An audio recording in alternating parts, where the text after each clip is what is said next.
ఈ బిల్లుకు BRS party సంపూర్ణమైన మద్దతును తెలియజేస్తుంది. ఈ బిల్లును మేము మనస్ఫూర్తిగా స్వాగతిస్తూ ఉన్నాము. అయితే ఈ బిల్లు ఎప్పుడు నిజంగా బీసీ వర్గాలు సంతోషపడతాయంటే, బీసీ వర్గాలకు విద్యా ఉద్యోగాల్లో 42% రిజర్వేషన్ వచ్చినాడు. బీసీ వర్గాలకు స్థానిక సంస్థల్లో పట్టణ మరియు గ్రామీణ ప్రాంతంలో 42% రిజర్వేషన్ ఫలాలు వారికి పూర్తిగా అందినప్పుడు ఆ వర్గాలు చాలా సంతోషపడతాయి. అవి అందాలని కోరుకుంటున్నాం. అవి అందే ప్రక్రియలో రాష్ట్ర శాసనసభ ఏకగ్రీవ తీర్మానం చేయడంతో పాటు రేపు కేంద్రంలో పార్లమెంట్ లో పోరాటానికి కూడా బీఆర్ఎస్ పార్టీ కలిసి వస్తది.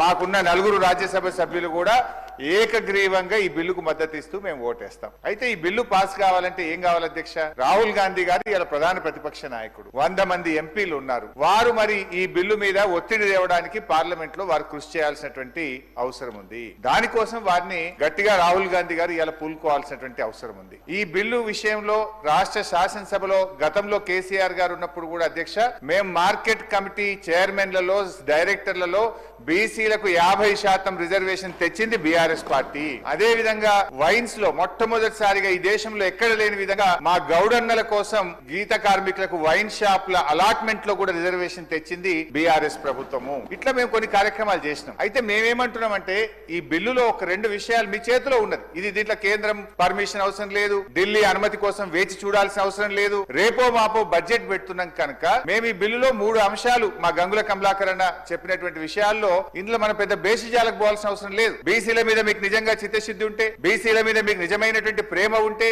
3 అంశాలు ఈ బిల్లులో చేర్చమని బీఆర్ఎస్ పార్టీ తరఫున అమెండ్మెంట్ ఇచ్చాం. ఆ 3 అంశాలు కొత్తవేం కావు, కాంగ్రెస్ పార్టీ గతంలో ఇచ్చినటువంటి హామీ. అందులో మొట్టమొదటిది గౌరవనీయులు గంగుల గారు చెప్పినట్టు 42% ప్రభుత్వ కాంట్రాక్ట్లలో బీసీలకు రిజర్వేషన్ చేస్తూ ఈ బిల్లులో చేర్చండి. ఇలా ఢిల్లీ పర్మిషన్ అవసరం లేదు, ఎవరు పర్మిషన్ అవసరం లేదు. రేపటి నుంచే ప్రతి కాంట్రాక్ట్ లో బీసీలకు రిజర్వేషన్ వచ్చే అవకాశం ఉంది. ఇది మీరు ఎన్నికల సమయంలో బీసీలకు ఇచ్చిన హామీ. దీన్ని దయచేసి దాంట్లో చేర్చాలని చెప్పి కోరుతున్నాం.